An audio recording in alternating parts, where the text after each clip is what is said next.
Okay. We got like exactly 4:30. Let's give it to 4:31 and then we'll get rolling. Does that sound good? 31. Got to give him at least 5 minutes. 5? No, I think we I just... would. Okay, we'll give him 5 minutes. I'll just sing a song. I'll sing the song. This is everything I'm going to show tonight I did after the pandemic. This is the last thing I did before the pandemic, last thing I wrote. This is a song about not being good at building things. I know this one. It's really a piano song. So. Because I'm an unhandy man, there's a man with a van in my studio, telling me there's no way he can get it fixed by tomorrow. And the man with the van gets happy when you ask him about his mom. So I ask him, how's your mom?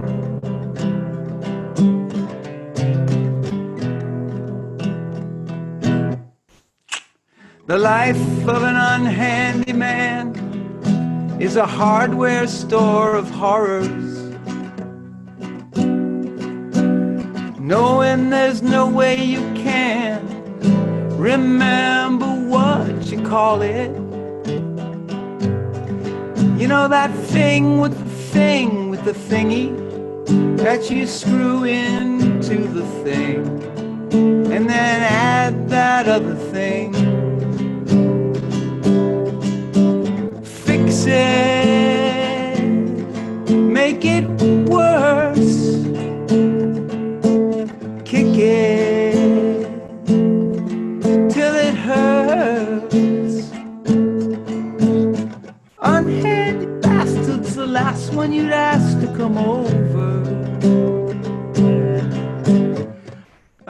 Measuring twice and rolling the dice and just hoping. Unhandy man's the last one you'd ask to come over and over and over.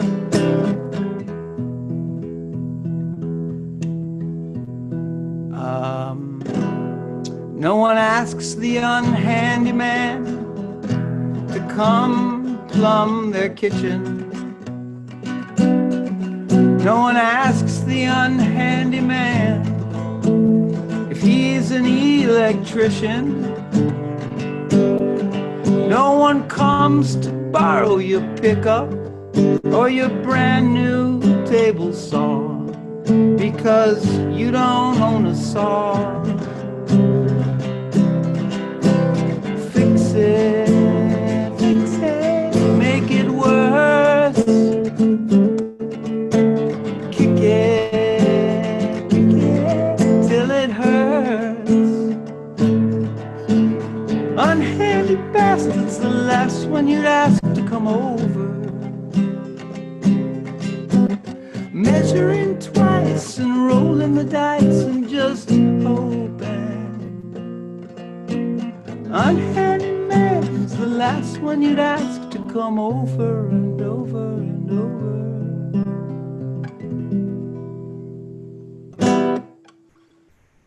Yes, that's the unhandy man.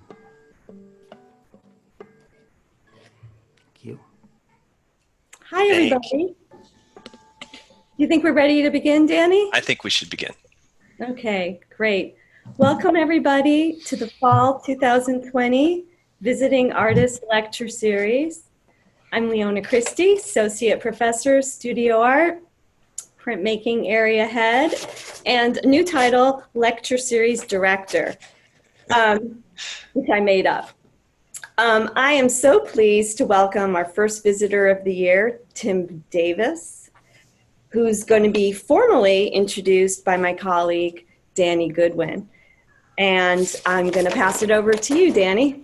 Thank you. Thank you for letting me introduce Tim. Tim Davis is an artist, writer, and musician, lives in Tivoli, New York.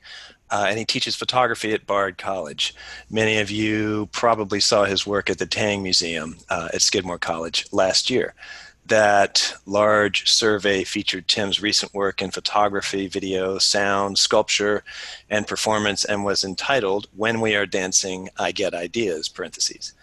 The catalog, just published this summer, handsomely displayed here on my desk, um, is terrific and features an interview with the curator, Rachel Seligman. I'm going to appropriate some of Rachel's words here to flesh out this intro. Davis makes artwork, she writes, that explores the intersection of humor and longing, where the ridiculous meets the sublime and the abject aligns with the beautiful in unexpected ways. Davis has what writer Charlie Finch calls a dead-on ability to capture the simple enticements of random objects. Davis's artistic practice, regardless of medium, is united by a thirst for collecting and a desire to help reveal the universal and ubiquitous nature of narrative building. Tim was born in Blantyre, Malawi, and currently lives and works in upstate New York, received a BA from Bard College and an MFA from Yale University. Photographs and videos have been exhibited in museums and galleries around the world. He's a Joseph H. Hazen Rome Prize recipient and is the author of several monographs, including Quinto Quarto, The New Antiquity, Permanent Collection, and My Life in Politics. His works are in the permanent collections of institutions including the Guggenheim Museum, the Metropolitan Museum of Art, the Whitney Museum of American Art, the Walker Art Center, among many others. He's a regular contributor to Aperture and Cabinet magazines, and his recent album, It's Okay to Hate Yourself, is available on vinyl. His latest book, I'm Looking Through You, will be published by Aperture in 2021. Please join me in welcoming Tim Davis. Thank you. You guys are I'm so impressed by the work I saw today. So interesting and so much potential. And I just immediately thought of how right it was for these four artists I saw to be in grad school, that they have all this technique and stuff to talk about. And then all we got to do is get them to talk about the right thing in the right way. And they've got it. Fascinating, interesting. One thing I'm doing, every online conversation I'm having, I recommend you do the same. I turn off my self view. I don't know, maybe you guys can't see yourselves anyway, but I have turned it off, and it helps you to not watch yourself. You may be more interesting to watch than me, but in general, I do that in my classes because I just don't want to watch myself. So anyway, I'm honored to be here, and it just, even though we're doing it in this way, it does feel like a kind of, anything we can get that feels semi-normal, we'll take. But on the other hand, I'm not going to do what I normally do. I don't do anything normally, but when these guys invited me, when Leona invited me, I said, I had an idea, which was to just talk about everything I've done since the pandemic started. None of which may be any good, and none of which is certainly resolved. But I kind of thought that might be an interesting thing to watch, right? To watch. You guys are all basically like, grad school is like a form of pandemic. You're just like a whole new reality, and you're never going to leave your studio, basically. So, I just sort of thought I would go through what I've done, knowing that like what I do is always many things at once. So I'm going to show some photographs, a lot of photographs. That's mostly what I've been doing. I'm going to read some things that I've written. So I hate lectures where the person reads the lecture. There's nothing worse than that. But I am going to read some stuff because I am a writer, and I am going to turn on this timer here so I don't go on too long. And I'm going to play some songs, and I'm going to sort of take you kind of through. I don't think I'll be able to see your comments. So if you want to comment, I think Danny is like manning the screen. 10-4. I will watch the So chat. if you have any questions that really need asking, I don't, right then, that's cool with me.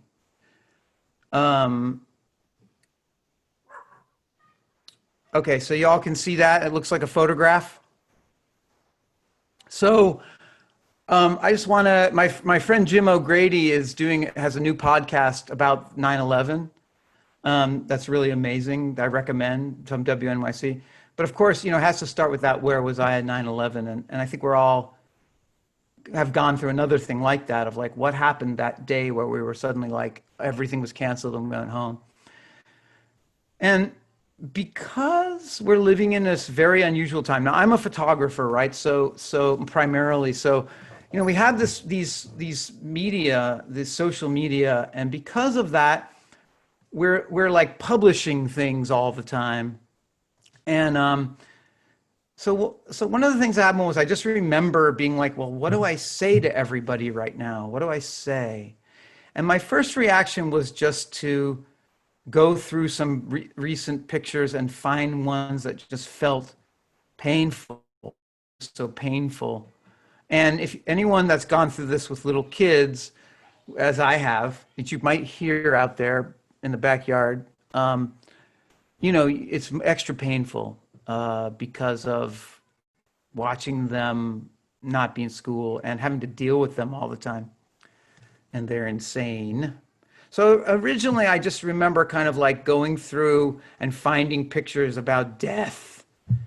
And these are all pictures that were made, as not this one, as part of my recent practice. And all of my recent practice in photography has pretty much been wandering around in a regional kind of way and sort of seeking out these pictures with a certain kind of emotional register. This one is from LA, from that new book that's coming out.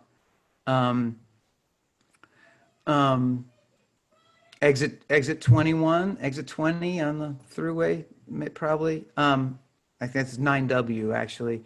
So, I'm sort of searching for pictures that I've made recently that feel so painful and that express that sort of objective correlative, that like idea that a work of art could say something about your inner life, right?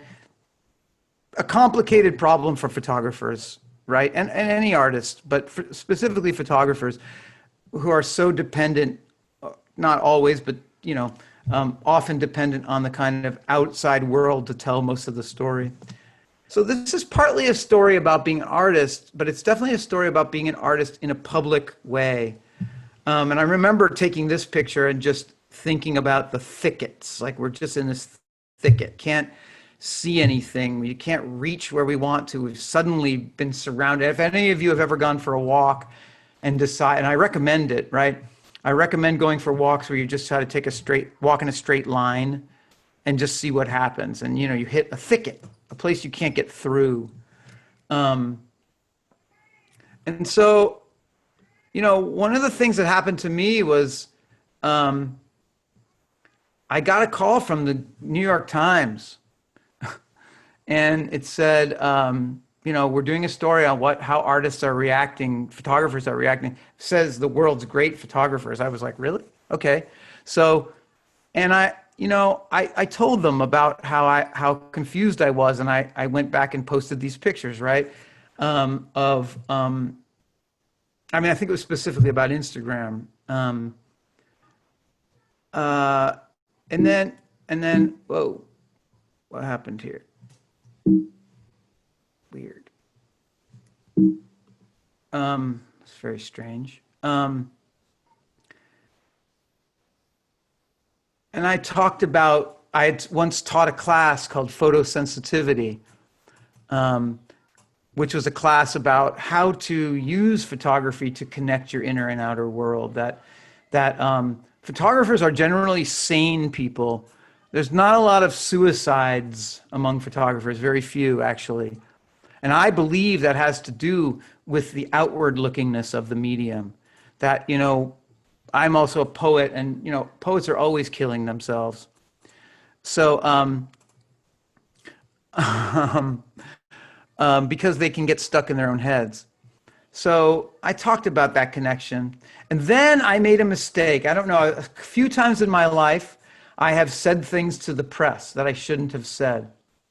One time I got a call from an AP reporter in like 2003. He said, "Are you Tim Davis?" I said, "Yeah." He goes, "You're named in a lawsuit where Napster, I'm sorry, the Recording Industry Association of America is suing people for downloading music on Napster. And you're one of the people named." And I said, "It can't be me. I'm not some kid that's downloaded thousands of songs. I teach at Yale."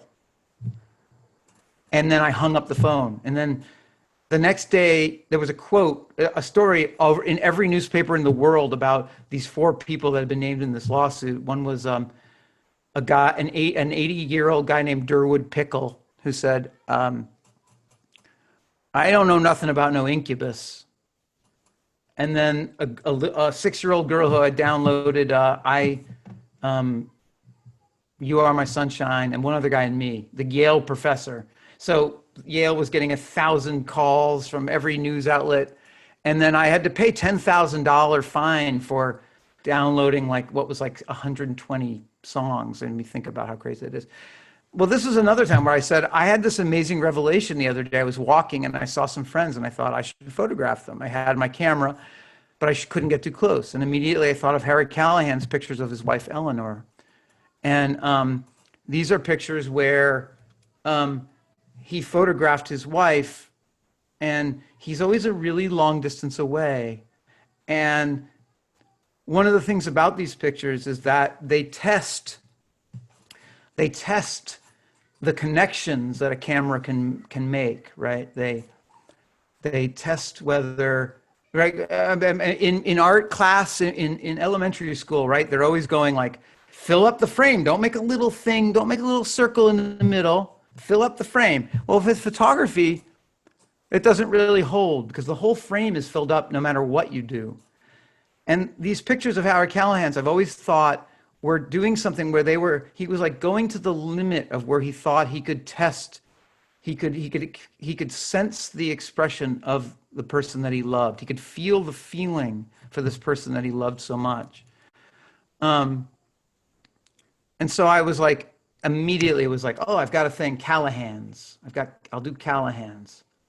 I'll call them Callahan's. And I play ultimate Frisbee. I just lost like half the group's respect right there. In the sport of ultimate Frisbee, there's a thing called a Callahan, which is catching the Frisbee and somebody else threw in their end zone and getting a touchdown without having to do anything.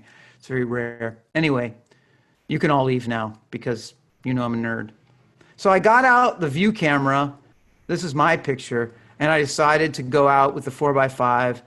And this is in March, right? So it's very early, and photograph friends and try to, from afar, and see if I could find these kind of connections to them. And no one had left the house, right? It was like we hadn't socialized.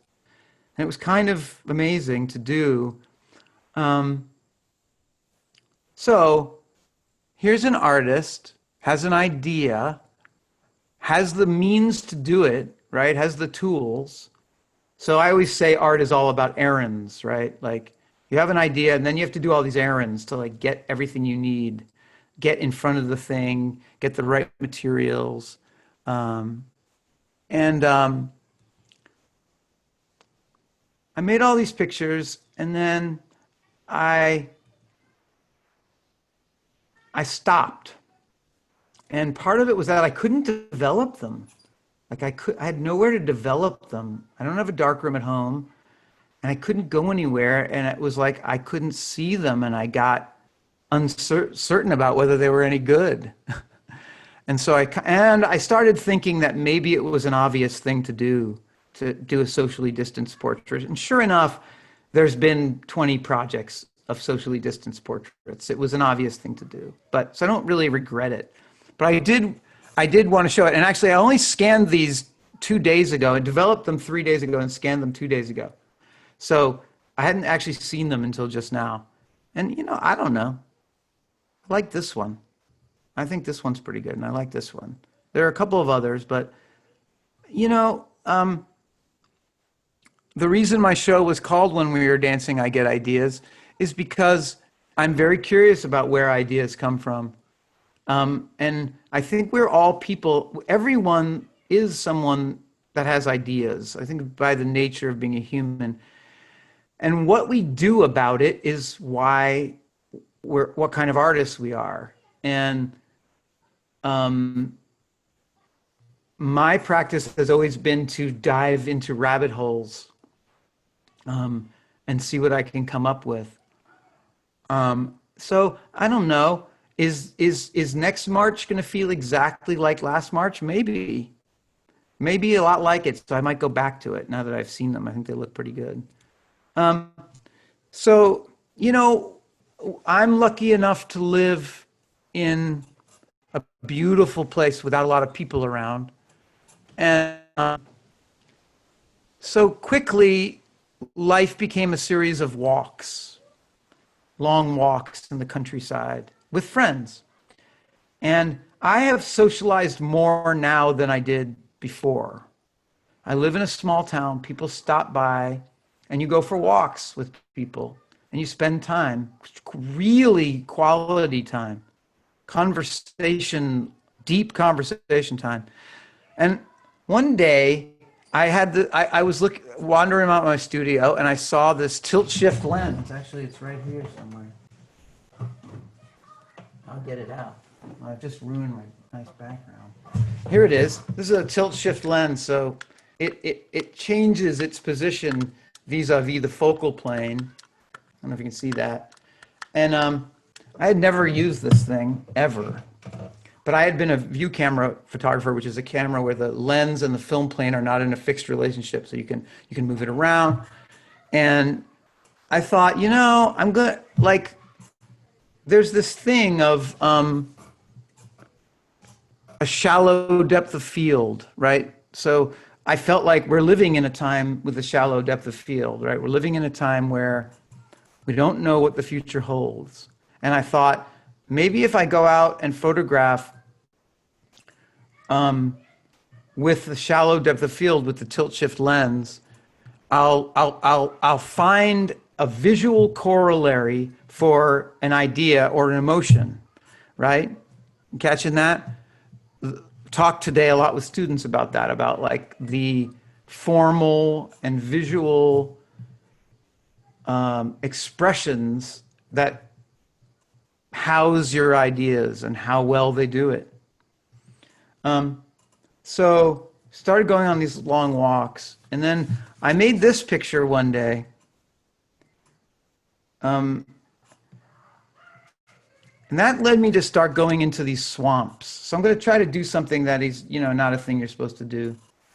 But while I show you these pictures are all of swamps with the shallow depth of field, I felt like I'm in the swamp, right? We're all in the swamp. A swamp is a place where it's very hard to get a footing. It's very hard to, it's not really a place we're meant to stand. It's not comfortable for humans. And I thought that would be a good place to go. So in the meanwhile, so having been asked by the New York Times to do this thing, I was then asked by Bard College to write. They were publishing a series of weekly essays about what it was like for different faculty members and in their field, or just about COVID in general. So I got asked to do one. So I wrote this essay. Maybe I won't read the whole thing. It's called In the Shallows. In the first week of quarantine, the New York Times called me to ask how I was responding as a photographer. I remember being stunned at the question, feeling like a gazelle tumbling to the veldt in the jaws of a lioness, a microphone shoved in its rictus face, asking, so how does it feel? But photographers do respond immediately and holistically to every stimulus, every crisis, every query. The camera imagines it's entitled to an entire parallelogram of opinion, even as the tripod falls, even water damaged on Omaha Beach, even as the world's certain geometry crashes and burns. It is in the nature of photographers to squeeze out little widgets of awareness along an assembly line, hoping to fashion them later into proper working cognition. That reckoning with what you've done is the most difficult and artful part of the job of photographer, and is a buoyant joy for me, a highly keyed man with ADHD and appetite, who finds the act of taking pictures as natural and energizing as rubbing eyes when tired.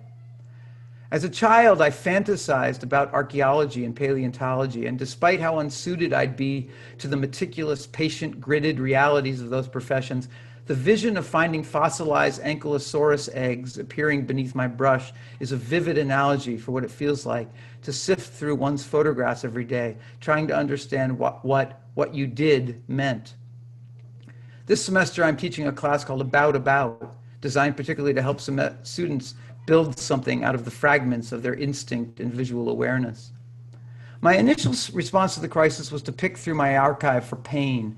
Photographs are not the most natural medium for expressing the inner worlds of their maker. The camera laps up the outer world like a family dog at a mud puddle. But imagine asking Fido how a mud puddle tastes, and you'd understand how challenging it is to describe the photographer's emotions. Over the years, I found it more and more useful, though, to coax students into reckoning photographically with their feelings. When you are a young professor ready to shock systems and propose new priorities, it's startling to find yourself dealing with young people whose breakups and family deaths have already knocked them off course. I started asking those students to abandon their projects and just photograph anything or situation that made the pain feel persistent. The way after a bad split, every song on the radio seems like a love song, an affront to you. I found that the work was often more resonant, innovative, open to experiments than before the shock that had set it off. Now, I always talk about photographs in terms of form, content, and feeling. Pain was easy to find. Photographing in Los Angeles and upstate New York in the last 3 years, exclusively with a digital camera and fairly tirelessly, I saw a lot of sadness and anxiety and death and decay. But the pictures almost inevitably thrummed with the joy of discovery. Photographers are a sane lot, I believe. Every time you make a good picture, there's your mother standing over you in a shining pinafore saying, "Good job, Timmy." The camera constantly pats you on the back. You don't have to finish the symphony, rewrite the novel, or get all your citations in order. You just have to press a button and a complete work of art has fallen into your open arms. All you have to do is wander around all day in Coxsackie. So the overwhelming emotion in most photographs, no matter how devastating their subjects, is the joy of discovery. I felt I needed something to counteract that joy, some buffer between the world and my clarity about its pictorial possibilities. That's when I headed for the swamp. If you travel downhill around here, you hit a swamp. I'm drawn to them, mostly because they are so visually distinct from their surroundings. The ground isn't ground. It's reflective instead of absorbent. It seethes with unfamiliar plant and animal life. On one of my early quarantine walks, right after a late March snow, I photographed an old basketball floating in a swamp gully covered with seasons of moss and ugliness. Balls are markers of the fluid dynamics of our planet and can be found at river deltas and canal locks all the world over. Head north up 9G to Linlithgow, where the Rojan meets the Hudson, and you'll find dozens of them sheltered in Phragmites and Japanese knotweed. But this ball was special. Its pebbly crafted leatherette surface hairy, tactile, transformed. It bobbed there, an ideal analogy for how I felt, altered and immobilized. I kneeled down in the muck to take the picture, and I knew I'd done it right. Good job, Timmy. I'm going to skip some of this because that's too much reading. One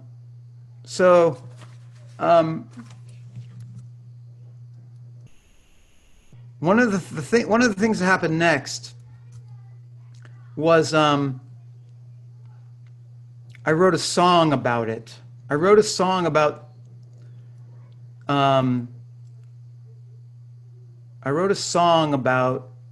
my experiences. One of the things that is very obvious, I think, if you're a photographer, is that there's a lot of time in between the time when you're taking pictures, right? If you're a writer, you're just fucking writing all day. It's hard. I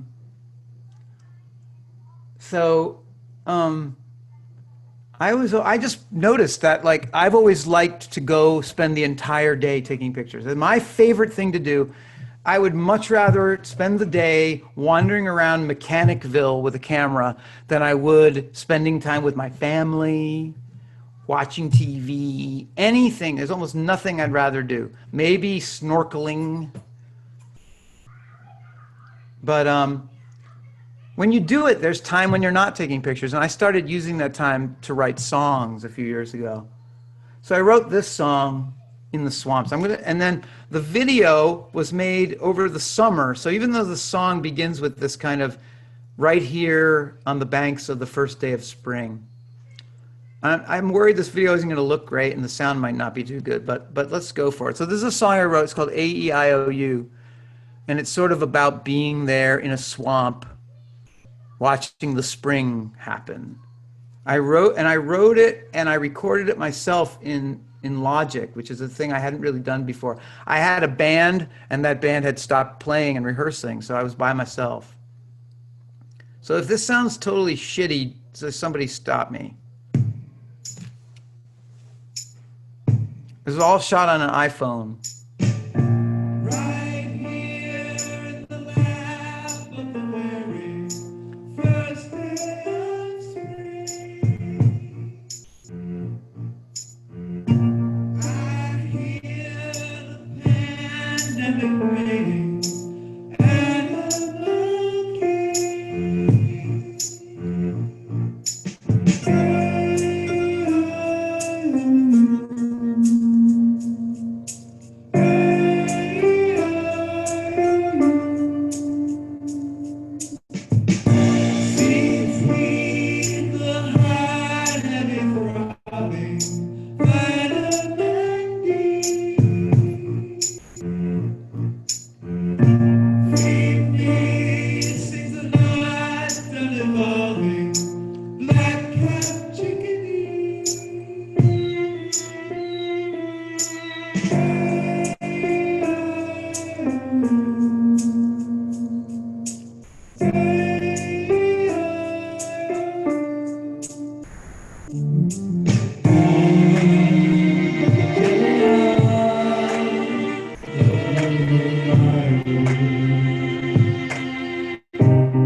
Cool. Um, Did that sound all right, everybody? I can't see you, but did it look and sound all right? Did. I Oh, heard it. cool. So, you know what might be kind of fun? As long as I'm unpacking, I'm never going to get to the end of this talk, but that's all right. I want to tell you a little bit of how the song came about. So, um, you can see what I'm listening to, the soundtrack of Stardust Memories. Um, um, I was wandering around in a big swamp, and earlier that day I'd been listening to, oh God Almighty, what the hell is it called? I'd been listening to, I didn't mean to do this, I didn't plan for it. Cantalube. I've been listening to Cantalube. Um,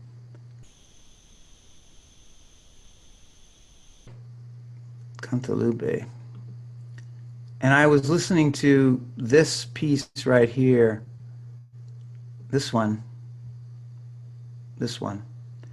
And the opening of this, I basically stole the song from the opening, what's it called? I'll play it for you.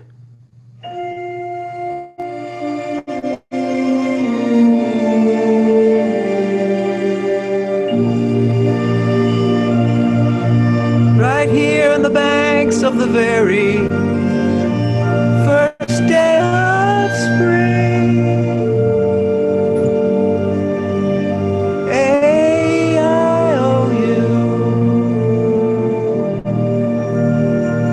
I'm gonna have the Blue Nile. I stole it.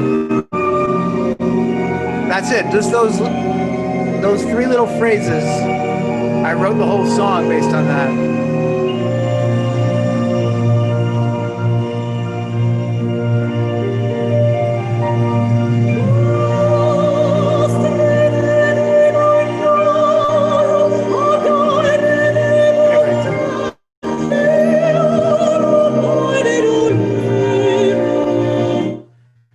You get the idea. You didn't know this was going to be a lip syncing talk. So anyway, yeah. So, and that's how a lot of songs are written. That's not how I normally write them. I normally write a song. You'll find out how I normally write a song soon. So from there, I started venturing. Why isn't this working? My little left and right buttons are not working. Oh. Okay. From there, I started venturing a little bit further out, and still I started to think maybe this isn't all about the swamp. Maybe the swamp is a cool thing, but maybe the shallow focus is really the thing. So I kept using the shallow focus, and I started going further afield and photographing people. And maybe it was because we started to notice that life was actually still going on.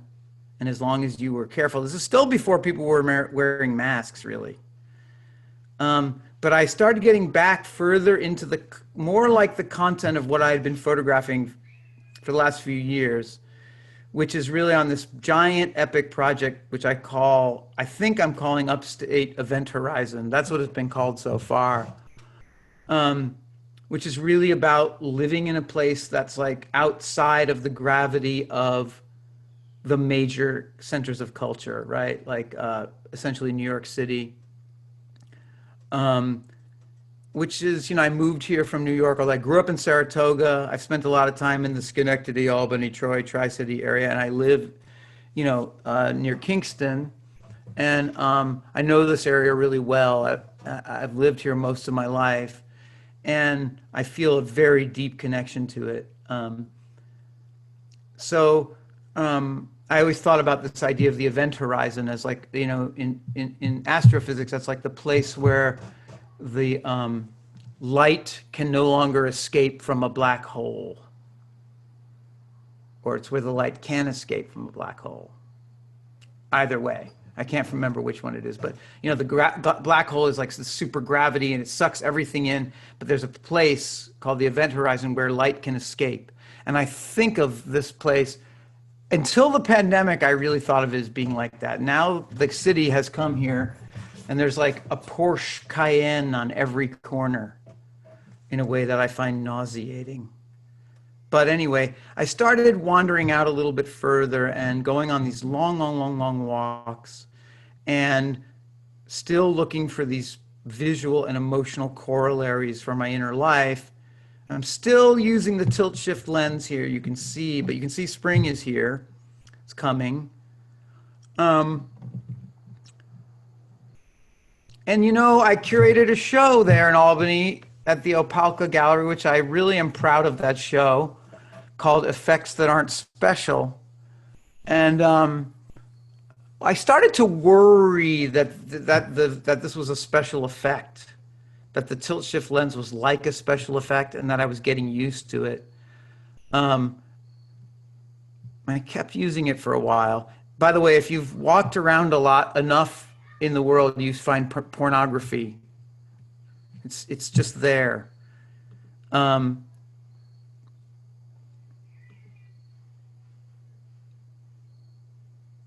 There he is. That guy's going to decide the future of our country somehow. That's not a MAGA hat, by the way. And actually, I was taking this picture.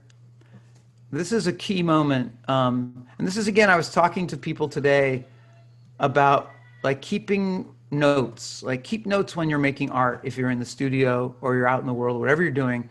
Like just keep notes. The phone is so good for it, those little sticky notes. Just write down thoughts and things that happen, and because we forget them, right? And that's where you know what you did. So I had made this picture of this spring waterfall. It's really, you know, at night, in late evening.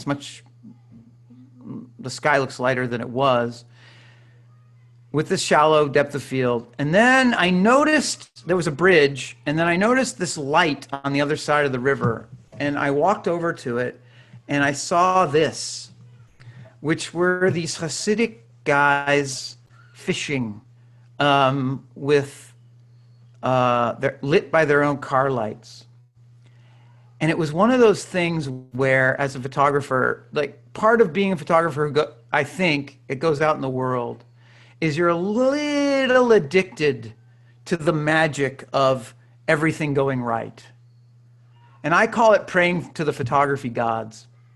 Praying to the photography gods is all those millions of hours you spend where nothing good happens so that you get the one picture that does. And this was just one of those things. So I asked if I could take their picture. I told them I was Jewish, which is true, although only on a technicality, really, because my dad says, we're only Jewish when they come for the camps again. Suddenly, it's even less funny than it was. But anyway, I'm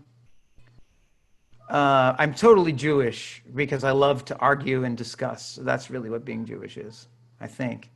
But the other parts of it I don't subscribe to. But at any rate, they immediately went off and got masks. They went and put on masks. They didn't have masks on. They weren't doing a good job.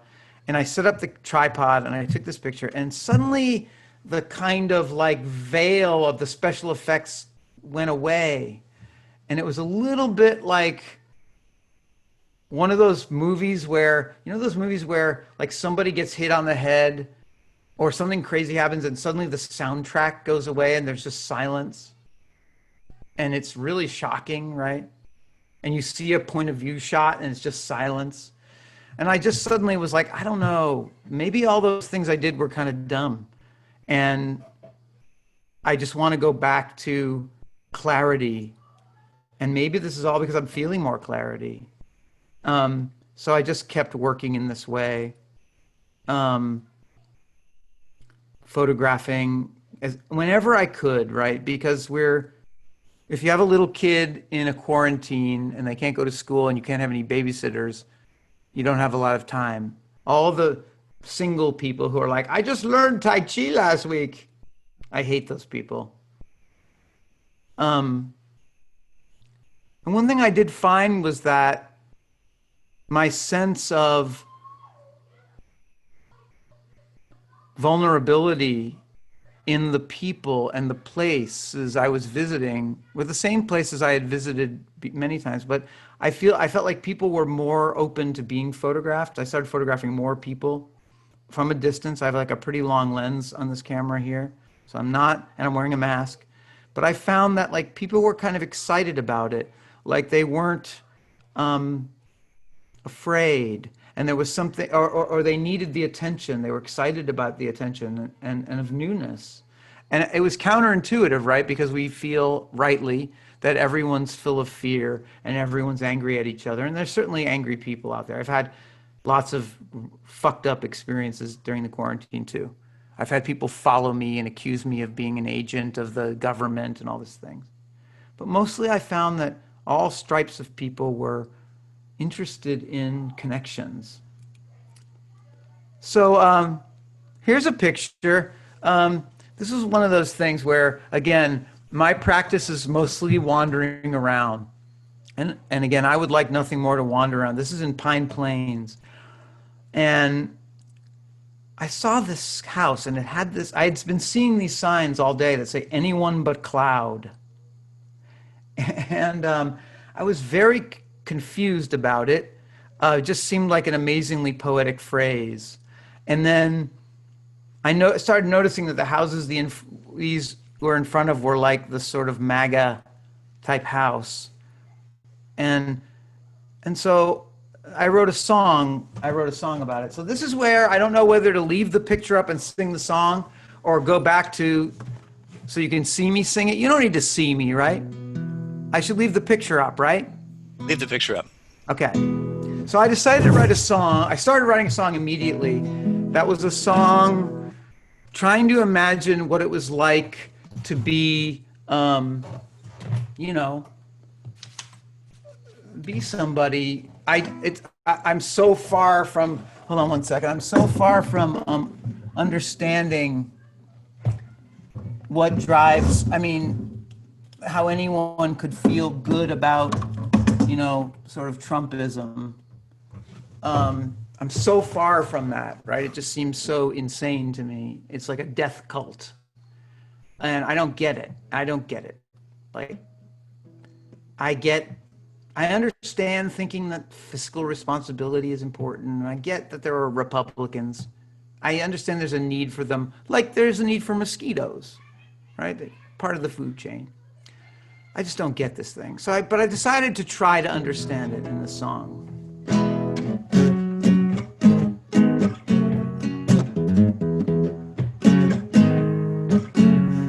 And Cloud wants to give your kid a bunch of vaccines. And Cloud thinks it can cover you with health care that's free. And Cloud wants to take away your AR-15s. So vote for anyone but Cloud. Vote for anyone but Cloud.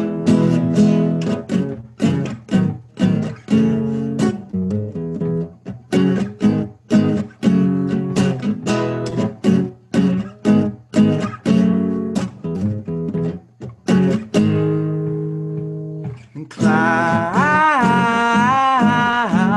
only moved here in 2013. And now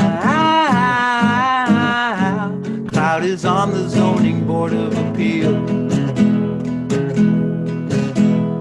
And Cloud wants to close down our Dollar Tree. So vote for anyone but Cloud. Vote for anyone but Cloud.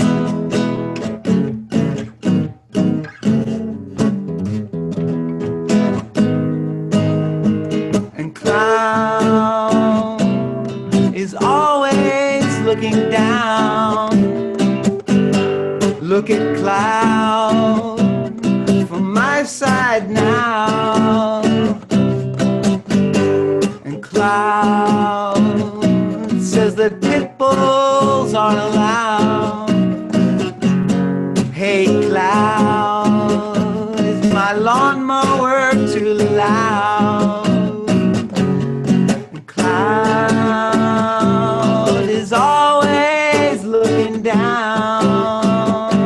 The cloud is always looking down.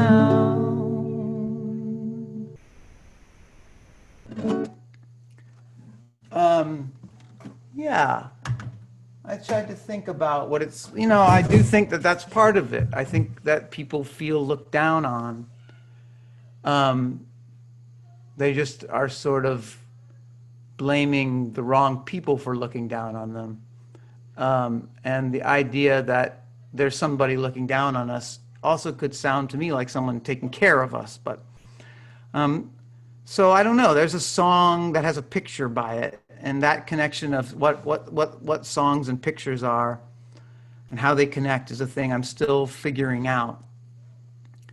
One thing that happened in this time was this was made in a town called Connolly, which is a tiny town. I live in a tiny town too. I live in a tiny town with gentrification, although it didn't used to have gentrification. The main street is a dead end. So it's hard to have too much business here, but because we have Bard College and it's close to the city and it's quaint, it's got gentrification.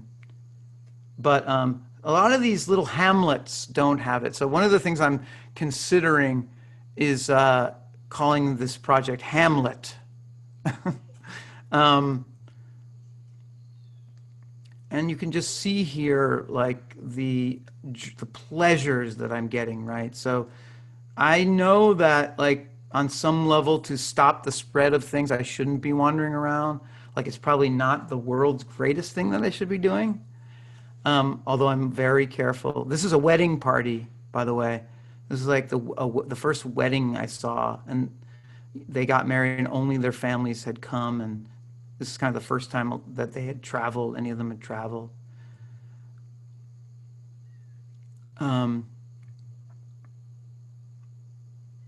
Humor and richness, these are all things that matter to me. And I don't really know where it's all going. I don't really know where this project, Upstate Event Horizon, is going.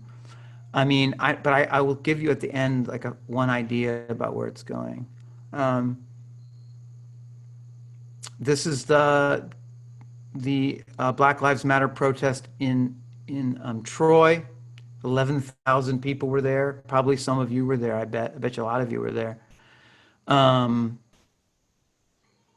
Very first time I had been around a lot of people. Very interesting. I did a whole book called My Life in Politics in the past about sort of unpacking what my political life looked like. And it was like being tossed right back into it. I grew up in a very political environment, going to protests. I have a lot of skepticism about the forms of protest that the left has. Like it seems a little uninnovative to have the same ones that worked in the Vietnam War. I think we need some new ones. I remember I gave a lecture in like 2005 claiming this when that project was a show, and somebody was like, well, what should we do? Like, what is a good way to get people's attention? And I was like, terrorism. But anyway, buying Fox News would be a good thing. That would be an effective thing. Why don't we just buy it, shut it down?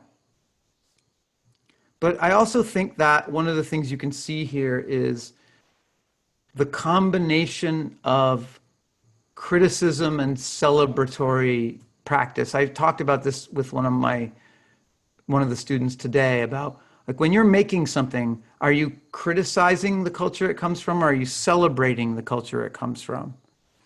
And one of the things I think passionately is that with photography, it's because the camera is so uncritical. The camera just is like anything that it can see that has light on it, it likes.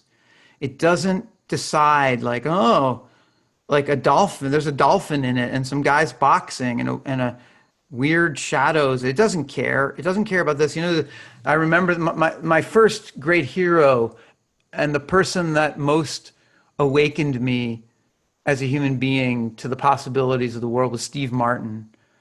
And he has this one joke where he goes, yeah, Americans will take photographs of anything. You know, you're at an amusement park or something, and you see these people are like, what the hell is that? Was that a dang turd or something? I don't know, but get a photo of me with it anyway. And this was a picture where I was just like, there's so much here. I posted this picture and I just put, I win photography. Because while it was going on, and there's a picture where I'm walking down that street back there in Poughkeepsie, and I see these guys boxing. And then I ask him if I can come in because I realize the light will be better. And then it's so beautiful, and there's so many layers to it. And then there's a dolphin in the foreground. I was like, if you can get a dolphin in it. But I also just think that there's a lot, the camera is so uncritical that we have a lot of requirement also, I think, that that we be more critical, that we not just blankly celebrate the culture. Although that can be complicated too. This is an interesting, complicated one where I decided to make a video for the Joe Biden campaign. And I was down at the river, and these kids are Bard kids. And I asked them if they would be in it. And they said no, because Joe Biden was just as bad as Donald Trump. And they were radical like I had been probably when I was their age. I worked for when I was 12, I worked for the Jesse Jackson for President campaign. I remember giving out all these buttons that said, Jackson, jobs and peace. And all these people went, is that Michael Jackson? Anyway, I couldn't believe it. I was like, are you serious? And I just remembered, oh, but they're just young. Foraging is a big part of my practice. I think of myself as a forager of images rather than a cultivator of them. And as part of it also, I love eating wild food that I find along the way. And this is my favorite season is mulberry season in upstate New York. There's a moment in June, the first, second, third week of June, when suddenly the mulberries are everywhere. And it's just like, they're just the best food. They're the most delicious food.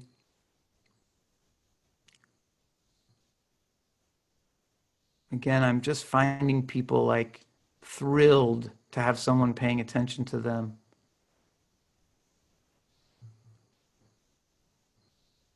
How are we doing on time here?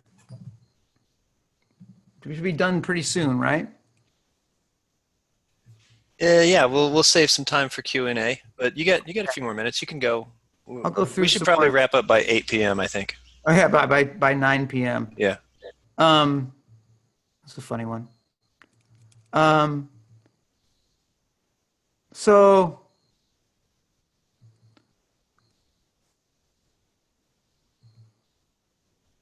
I'm just going to take you through some more of these pictures. I was going to get all into this business, the flag thing, but maybe I don't have time for that. They have flags, and the flag is not a yard sign. A flag is about fealty. It's long term. It's not about a season of election season. And that says something about it. It's not just about election. It's not just about winning the presidency. It's something deeper than that. This is the one flag I've seen, which is in Mechanicville. Mechanicville is a place where there's still factories and a steel mill and people working.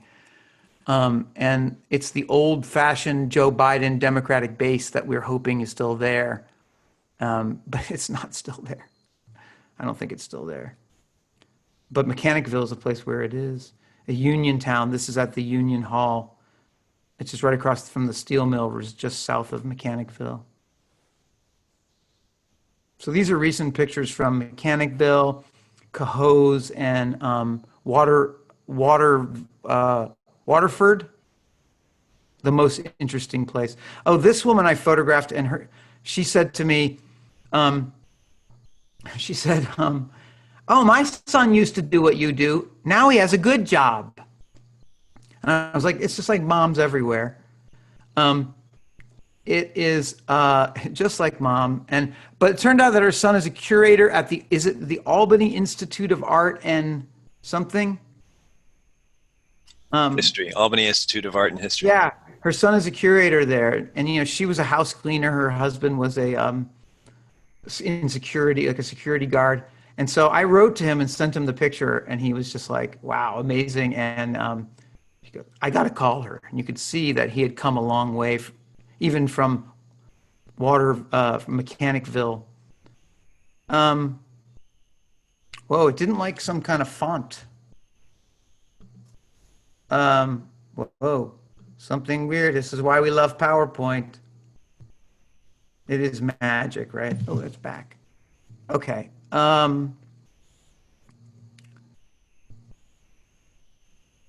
This is in Clifton Park, by the way. So just want you to know, photography students, there is a future out there.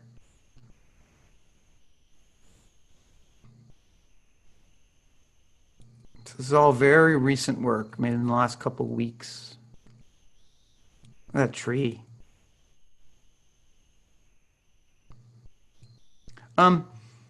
So maybe the last thing I'll do is so for the last few months, I've been reading a lot of poetry again. I kind of started out as a poet and then became a photographer and then did both. And then poetry was like cheaper than photography. So I did that for years, and then went back to photography. And like practically every talk I've ever given, somebody goes, "Can you talk about the relationship between photography and poetry?" And I am pretty good at answering questions. I'm pretty good about being able to think about what I'm doing. Part of it is because I take notes. And so I was reading a lot more poetry, and part of that was because poetry isn't clear. Poetry does not just say what it means. It invites you into a thicket of language and asks you to wander around. And I was posting on Instagram pictures that I made alongside of poems that I was reading. It was pretty interesting and fun. It was like a kind of extreme captioning. And then I decided to try writing my own poems. So maybe I'll read you a couple of those. So this came from a moment where I'm photographing this woman. This is in Waterford. It's Waterford, right? The most interesting town I've ever been in. Two different canal locks are there. And she was doing something that is not at all uncommon for photographers face this problem every day, which is the problem of everybody knows how to pose. People just smile. Everyone's posing all the time, so they know how to do it, and you can't get past it. So I was talking to her, and I just decided to keep talking to her and not photograph for a while. And I was just like asking her about her kids, and the more she talked about her kids, the sadder she got. And I talked about my kid, and my situation is hard, and we both started to cry. And so I wrote this poem for her. Crying into my viewfinder, you are crying into your corona of pain. We are crying because pain is caked in. Our children are terrible people.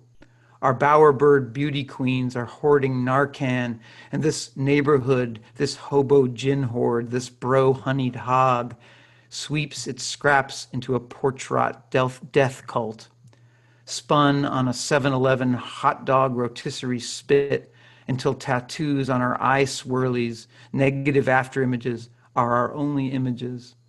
Rods, cones, crying into my viewfinder. You say Jesus was the only man who never hurt you. What does he have for beauty PTSD? The camera knows you better, baby. For any one of the infinite radiances that you actually are.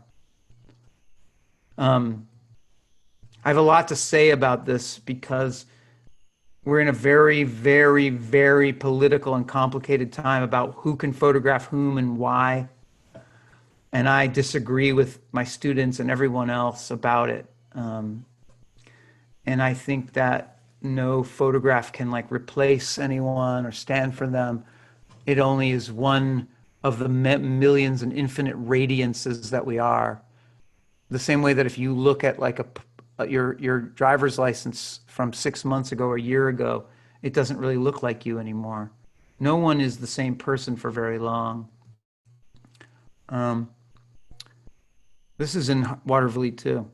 Better things will happen if you wait. Singing, it needs something there. It needs something there. It needs something. The song is in 5/4 and dollops along like a five-legged non-com, kangaroo, sea star, or are all animals even-limbed? It's cell division's fault and splits us to sit and wait. The world before you with all its unchanged, aching factory town, its false and failing signage and utility poles, so unspoken for. Saratoga Avenue still recovering from the post-war goldenrod tide of aluminum siding that broke over hoarfrost America.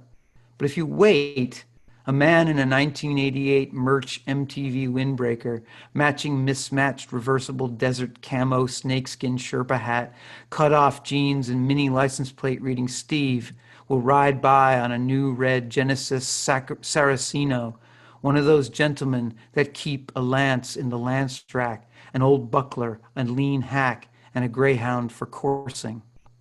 Anyone get the quote in that last two lines?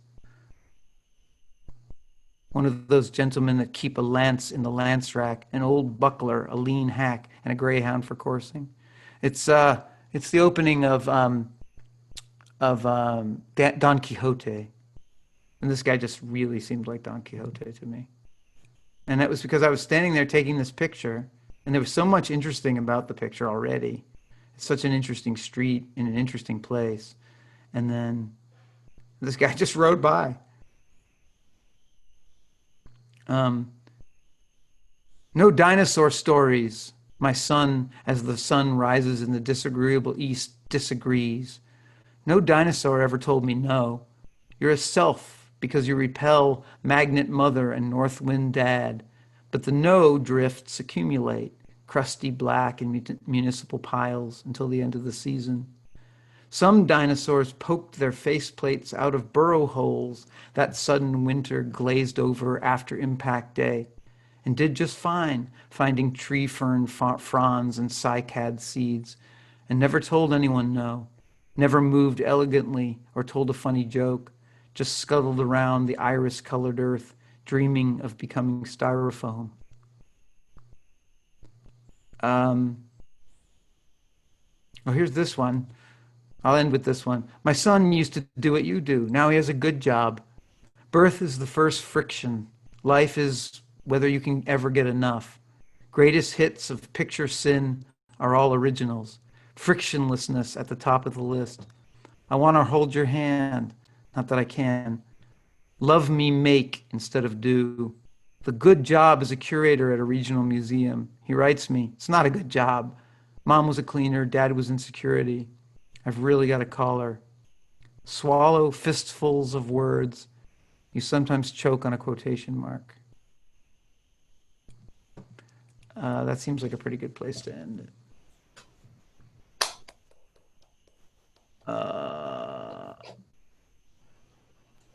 There we go. Thank you, Tim. I have a lot more I could say, but I don't want to go on too long. So I'm happy to take requests, answer anybody's question. How should we do it? Well, I think first come, first serve, eh? Yeah, I think people can just unmute themselves and ask the question, and then if it becomes chaotic, we can adjust. I'll go. I don't know if raising our hand's a thing or... Okay. You're up. I was going to ask, you said you're a wanderer and a seeker. Once you find your observation that you're going to kind of continue on with, that observation, like you go around seeking it out, or you just allow it to keep coming to you? Okay, can you say that again? Sorry, my timer for 1 hour went off right then. So when I'm actually in front of the thing, So Is when that you're what so you're a wanderer and a seeker, as you said, and then yeah. once you find your observation that you're going to continue on with, let's say like the corporate signs like McDonald's and KFC in the windows, like Yeah. once watched an interview that you said once you found that observation, from there, do you continue on seeking out that, or do you allow yourself in your wandering to just keep finding it? Great question. So, um, I talked a lot. Like today, I felt like, again, like I saw four artists, including very much you, Tara, who have like all of these interesting things to talk about. And it was a question of sort of like finding exactly the right vehicle for those things. And, photography, when I don't know, when I went to Yale as a grad student and I taught at Yale, and they used to in the slide library of the art history department, there were three banks, giant collections of slides and these old wooden things, and it was sculpture, painting, and minor arts. And one of the things that I think photography was in the minor arts, I think like printmaking, they're like things that can change shape. They're not like fixed. And so photography, I think, is particularly that way, right? It's a thing that like just doesn't exist as an object by its nature. It's a lot to get it from being a thing that you saw. So much of the work is in the kind of like, the kind of conception and the errands and the approach to the thing. That final part of the presentation is always complicated, and I've never cared that much about it. And honestly, which is why sometimes I tell people I'm not a good artist. Like I'm really like if I never had to actually make anything, like I wouldn't mind. I like so much, and again, like I do have ADHD, and I am full of energy. I am super charged with ideas, and I'm just somebody that's got a lot of things I want to do.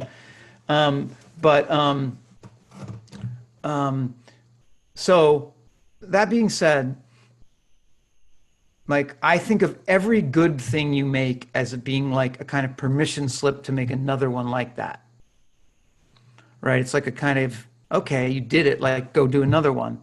And with photography, like I think there's no great theories about the photography project. There's no great theories about photography as a kind of the expedition and how things are accumulated. There's not a lot of theory about that. But one of the things I think is really true is that when you decide to walk through that door, like I also think of it as like, those dreams you have where there's a room in your apartment or your house that you didn't know was there, right? Everyone's had that dream. You're like, I didn't know there was another room over here. And it feels like wondrous and amazing. Well, that's to me what like an idea is like. It's like, oh, look, oh, yeah. And sometimes that's a wide bandwidth and sometimes that's a narrow bandwidth. So those pictures, the pictures you're referring to are called retail. And they're like pictures of, I could show you, but they're like pictures of reflections of, I've got the book here somewhere, of corporate signs reflected in houses at night. Like it looks like a stained glass window. And those were like the hardest thing I ever did, right? That was a thing where I made one. I didn't know if it was going to work. I saw it and I was just like, it's got everything. It's got criticism of the corporate culture. You young kids don't know about criticizing corporate culture because you can't imagine life without a corporate culture because you have Apple in your pocket. The most intimate thing in your life is a giant corporation. But anyway, me too, by the way.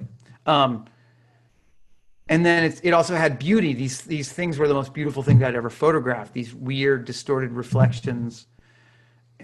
And then that was the case where I just knew I just got to make a bunch of these and make a show. And but it was really difficult. Like you had to go and find these neighborhoods that had that kind of zoning where there was commercial and residential, that the light had to be just right. You had to be able to see it. I had many experience. I'm not a night person, really. I'm really like best in the morning, and then I'm like downhill all day. So I had to go out late at night, and then you'd get the whole thing set up, and it would be perfect. And then the gas station or the McDonald's would close, and the light would go out. And so I've always gone back and forth between what I think of as collecting, like having a collection. I had a that show at the Tang was an example of all these little collections that I've made, little things that I collected acorns when I was 3 years old. Like I've always collected stuff. And so this project now is the widest and most open thing I've ever done. And that's part of why I don't know what it's going to become. It was preceded by a project I made in Los Angeles that is about to be this book called I'm Looking Through You, which are visually kind of similar pictures. They're all vertical. You might have noticed that. They're made wandering around. They're the first thing I've really done with a digital camera. And that's a big project too, very wide with all kinds of subjects. And I think there's like, sometimes you write a short poem and sometimes you write a novel. And so what suits your expression? Now, my fear is that I'm a pathological maker, like a hoarder, maybe. Like there's a fine line between being a collector and being a hoarder. And the part where like I literally have had many people offer me shows of that work, and I've just been like, I can't think of how to put it in a space, and I don't want to do it, and I can't decide what size it's going to be. And I just had a call from a gallery yesterday in LA being like, I really want to do a show of that LA work. I heard that book's coming out. And I was like, well, could you afford right now to frame like 200 pictures? And they were like, no. So I was like, well, then what am I going to do? I can't edit this. I don't know. I will have to edit it. One of the things that I've been thinking about doing, by the way, and I was about to show this, maybe I will try to show it quickly, which was, this was the end of my talk, was, can you see my screen now? Yes. I don't know if this video is going to work, but this guy, Matthew, oh, shoot. Okay, it's not working. Well, there's this guy named, I hope this doesn't get me in trouble, but Matthew Mazzotta. Anyone know this guy? He lives out in, I don't know where, but somewhere out in Western New York. And he makes these projects where he's kind of about like creating public spaces out of sort of nothing. He's a genius, I think. I was on the NIFA grant committee this year, and maybe this will work. And he was one of the recipients, and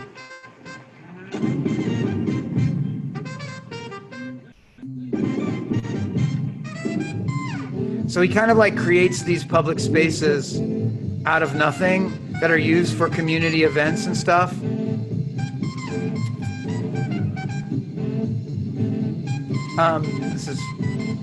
This one's in York, Alabama. So they're really like community. Yeah. With the people of York, Alabama, to transform a blighted property in York's downtown into a new public art project that has the shape of a house, but can physically transform into a 100-seat open-air theater. So cool, right? Like the guy, and there's a bunch of things like that on his website. I recommend checking it out. Wait. Sorry. So I've been in contact with him about creating a mobile exhibition space so that I could like unfold a bunch of walls out of like a RV or a van and then go back into all these communities that I Canajahari and I've been all over New York State making this work in the last 3 years. I've been to every weird town and hamlet. I have been, and the idea of like rolling into these towns outside, socially distanced, and being able to have an exhibition and then like having local people, poets like perform and stuff. I'm really excited about that. So, and it keeps it local, right? So you think like the Guggenheim or somebody's going to give me money to do that, right? I mean, the MacArthur people, they should come calling. They should be right? All I want to do is trick out a van into an exhibition space with Matthew Mazzotta. How expensive can that be? I mean, you know, anyway. So that's one thing. I am thinking about how to realize this. I don't know if I can really do it in a gallery space right now, and why would I? But see. Who's next? Other questions for Tim? Somebody's got a question. I have a bunch, but I don't want to dominate. Come I'm on, gonna kids. Come on, guys. Don't be shy.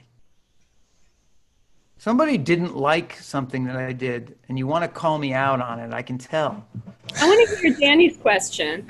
Okay, I have a few. Let me see. What's this? The maybe Come on, guys. I know that least some of you annoying didn't one. like. Oh. I mean, I want to. I have a question about your photographic practice, but also a separate question about your music. But maybe I'll ask you that later. But in terms of your practice, maybe you could talk a little bit about the ways you use Instagram. Yeah, You I have will a do kind of that. interesting way of leaking your images in real Yeah, time as they're happening. yeah. I hate Instagram, and um, I really find it depressing. But so I didn't want to do it. I didn't do it for a long time. And I am old enough to sort of remember the ethos of like you make art and you're cutting the ingredients and you're kind of cutting it up and you're mixing them together and you're baking them for exactly the right amount of time. And when it's all perfect and on the table, then you invite people to eat it. You don't ask like cut a fucking turnip and then just shove it in somebody's mouth. So I'm horrified at that aspect of it. Like publishing is, I used to work in publishing. You don't publish things right away, right? You don't publish things right away. So, on the other hand, I'm good at it, and I had to stop doing Facebook because it was just too depressing. Stopped doing that a few years ago. I mean, I just couldn't stand it. It was too sad. And maybe it was the election that made me stop. But, Instagram isn't quite like that. And it's just pictures mostly. And so what I found was that, like, I just decided to do it. Oh, that's the other thing. So I went on sabbatical in 2000, at the end of 2016. Is that right? Yeah, right after the election, in the beginning of 2017, I went to sabbatical. I had had a job since I was like 13 years old. Always had a job, except for that one year that I was in Rome. I had a job always. I've always never had any money, and I've always been very like working all the time since I was a kid. Didn't grow up with any money. Don't know about money. Don't know anything about money. I don't understand money. You know what I'm supposed to be doing today that I'm not doing? My 2019 taxes are still due. I pay taxes though. Anyway, so I went to LA and I made all this work, and I forgot the question. Instagram. Oh, okay, so for the first time, I'm using a digital camera. I'm not carrying this giant view camera around, which is a huge camera on a tripod. You can only take 20 pictures a day, and your back is killing you. But I've always been like, I don't care, I'm going to do it. And then I got a digital camera, and I was just like, I'm going to walk around because I love walking. And I was just like, why aren't I walking? And I'm going to LA, and I don't have to work. And it's the most beautiful place imaginable to go for a walk. And no one else is walking. I've got the place to myself. And in light of that change, I was like, well, I'll just try it. I'll put them on Instagram. And one of the things that I realized right away was that I couldn't put the whole picture on there because they're like a different aspect ratio. So I felt a little bit like, ooh, I'm not really doing the whole picture. I do think that it's kind of there are a lot of great pictures that I've never put on Instagram because I couldn't crop them in any way. So I felt like I'm not giving it all up. And that, but it was interesting, right? Like I'm a hater, but didn't take too long for Aperture to call me and go, what is this? I'm looking through you. Hashtag I'm looking through you. What is That's it? exactly what I was going to ask you. As if that's what that came out of. Yeah, they were just like, are you going to do a book of this? And I was like, yeah, maybe. And the poetry, right? You kind of flight check the poetry. as you're posting on Instagram? The poetry wasn't happening then at all. All it was hashtag I'm looking through you. That was it. And for a long time, it was only hashtag Upstate Event Horizon. So, and that book is theoretically going to actually come out. It's gone through many, like, you know, all the printing presses in China stopped running. And like, nobody's going to buy this book. Like, it's not going to make Aperture any money, probably, because I don't have much of an art career. So, and it's not an easy thing to explain. I had the director of Aperture come up to me at a party last summer and go, "Look at this." And it was Will Smith's Instagram, and he had done a post about this book by Richard Rinaldi called Touching Strangers, which also hadn't sold any copies.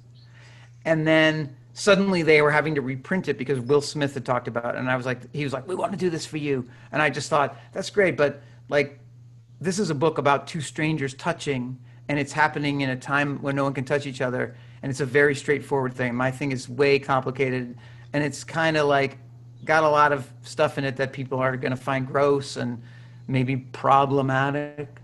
So no celebrity, with the possible exception of like, Crispin Glover or something, is going to like post about my thing on Instagram. So, I had to say, like, no one's going to buy this thing really, but so it's been slow, but we're finally getting there. It's going to be great. Everyone, you're going to want to own it. It's going to be a beautiful object, and it's about this. Oh wait, I have a dummy. I have just a dummy here, so it's going to be like the size of a Bible. My wife calls it, it's not going to have this. This is just a, yeah. It's going to be, my wife calls it the Tim Davis Bible. But, and today, I mean, my Instagram post today says a lot about my feelings about Instagram, which is I showed for the first time one of those 4x5 Callahans, and I just said, like, these are pictures about how far back the camera can get and still show intimacy, but it's impossible to show intimacy on a tiny picture like this, with a picture like this on Instagram, on a tiny picture that's this big. So right. It's just like, it is like my connection to photography between a photograph and an Instagram photograph is like, it's like looking at a glass of water and jumping in a lake. It's like the difference, right? It's just like jump in a lake. It feels different. So. That doesn't really like subtlety, Instagram. No. Yeah. The most interesting pictures are the least liked ones, I find. Other questions for Tim? I know you got them. Paul has a question. I'm very interested in your free-ranging variety of activities, and I was curious to know, have you always given yourself that kind of permission to jump from photography to poetry to singing a song, or is that something that developed over time? That's not really a permission thing. That's like a kind of it's like a dilettante thing in a way. I have a lot to say about the songwriting and the music thing, but I want to tell a story about that picture of the march in Troy. So I went to that march. I'd been out, but I hadn't been around 10,000 people or 11,000 people, but I had to go. Like I wanted to go politically, and I wanted to go to feel the feeling and to express myself. So I parked over in Green Island, which is a fascinating place, because I was a little worried about like getting out of there, like what would happen if there was a police attack. And I started to walk. First of all, Green Island, I was like, this place is amazing, right? I grew up in Saratoga, and part of this whole thing is like I'm just fascinated by these places. And I was about to walk across that bridge, and there was just like hundreds of riot cops. And I said, like, if I go over, am I going to be able to get back? And they were like, we don't know. And I got scared. And part of the reason I got scared is that I was arrested in the Rodney King riots and sent to a maximum security prison. And I was just like wandering down the street with a bike and my girlfriend going to an art opening. And this was in San Francisco, actually. And they swept the streets because they were worried about riots and protests. And I spent 4 days in a maximum security prison. And ever since I've been a little bit like spooked, right? And so for like an hour and a half, I just wandered around Green Island taking pictures, having an absolute blast. And it made me think about freedom.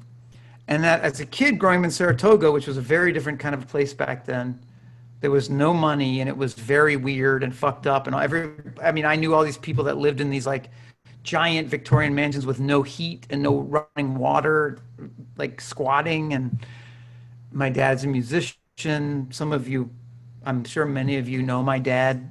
If you've ever been to a concert in upstate New York, you've probably seen him play, Peter Davis. But anyway, he, and it just made me remember that what my childhood was like was just go. And I just wandered around as a kid all the time. That's all I did. There was no like, you can't go there. And of course, nobody was paying attention either, like, because they were. But I just feel free. I feel free. And the minute I do it, the minute I wander off, I am filled with that feeling of freedom. And it's all I want. I just want it. And it's hard because in a pandemic, it's hard. And parenting doesn't really go along very well with it. Marriage either, particularly well. Of all the things that I'm really good at that you've seen today, I'm not as good at those two things. Not bad, but I'm not that good. I think it's pass fail though. So That is true. Any other questions? I think we have time for just one more, right? We're right at 6 o'clock here. What do you think, Leona? One more question. I have one. Okay. I'm in Paul's class actually, and we have a project coming up, and it's basically I don't remember exactly how it's worded. Sorry, Paul, but when you hear the phrase like time and space, like what kind of images come to mind? Like what kind of images should I be? Are you asking me to do your homework for you? No, I'm just like, I'm having trouble finding like an inspiration, so I don't know what kind of direction I should go. What kind of a class is it? You have to ask him. It's What's the photography class? Class, Paul? Does it have is it a specific class or? Yes, photography and related media, Art 144. Okay, so It's a foundation class. It's required of all art majors. okay. So they can use photography, but they don't have to? No, they have to use photography. Okay.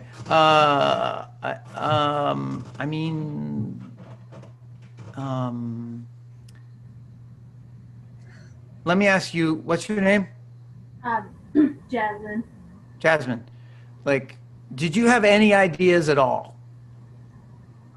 There was one photographer we were looking at. I don't remember her name, but I know I'm not really allowed outside right now with Corona going on. She mostly took pictures of like windows, I guess. So I was thinking of like time and space as in like how time passes, but I don't know. Like obviously there's no right and wrongs really. I just don't know like how do you interpret that question? What would I do? I guess, yeah. Let me. I want to go back to your circumstances. You're living where, in a dorm? I live off campus. You live in an apartment. Who do you live? Who do you live with? Just me and my husband and a couple cats. You and your husband and what? And like 3 cats. You got 3 cats. Aha! A cat person.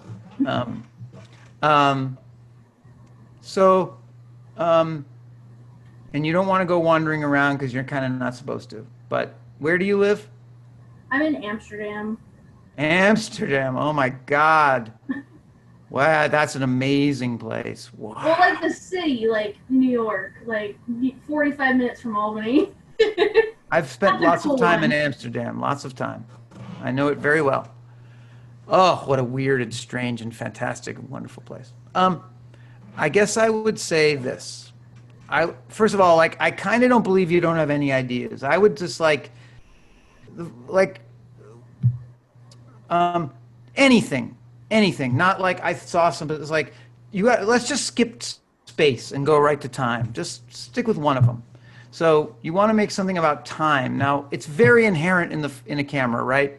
Like every picture has a certain duration of time, right? Yeah.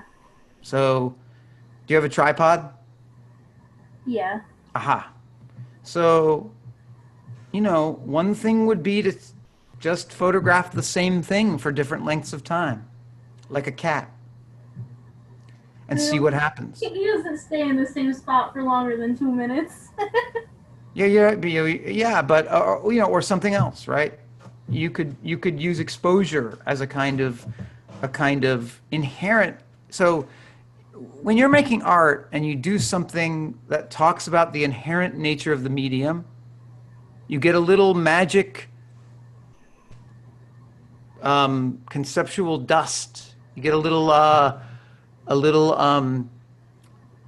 it's like art school gold, right? You get a little something and you talk about the nature of the medium, right? So if you're using like lengths of the exposure to talk about something, then you've automatically talked about the nature of the medium. Yeah? I remember, I was looking at Tara's video today, one of Tara's videos, and the focus moves from like a foreground to the background. And I was watching her kind of struggle with it. And it reminded me that like in film, right, there's a whole job called a focus puller.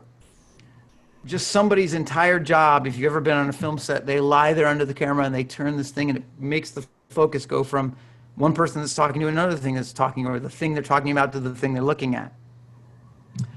And if you make art about that, right, somehow using the focus puller, I was like, she's not making art about focus pulling, she's just doing a bad job of focus pulling right now. So, but if you did make art about focus pulling, like you'd have something there. So if I were you, that's what I would do. I would think about the way that the camera compresses time, expands time. I give this lecture where I talk about blur. And I say that I show some paintings by Corot, Jean-Baptiste Camille Corot. And I talk about the ones that are before 1839. Like I show pictures of trees. And the ones that are before 1839, all the details of the trees are there. And the ones that are after 1839, they're all blurry. Some of them, not all of them, but lots of them. And I realized that's because no one had seen blurriness, right? You don't see what it looks like when you have a long exposure and things go like this. But when photography came around in 1839 or thereabouts, and people were making these very long exposures of the Bois de Boulogne, they were watching trees and they looked and they were like, whoa, this is weird.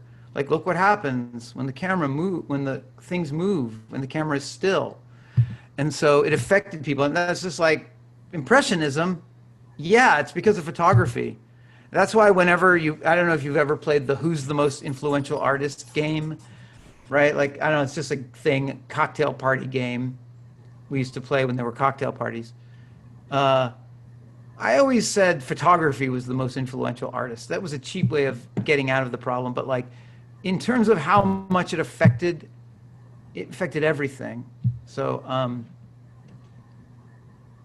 that's what I would do. The other thing I would do is like not worry about making art and think about what matters to you right now and how using photography might get at something that you're emotionally or intellectually curious about, and then try to get time and space in there somehow. That would be the inverse way of doing it.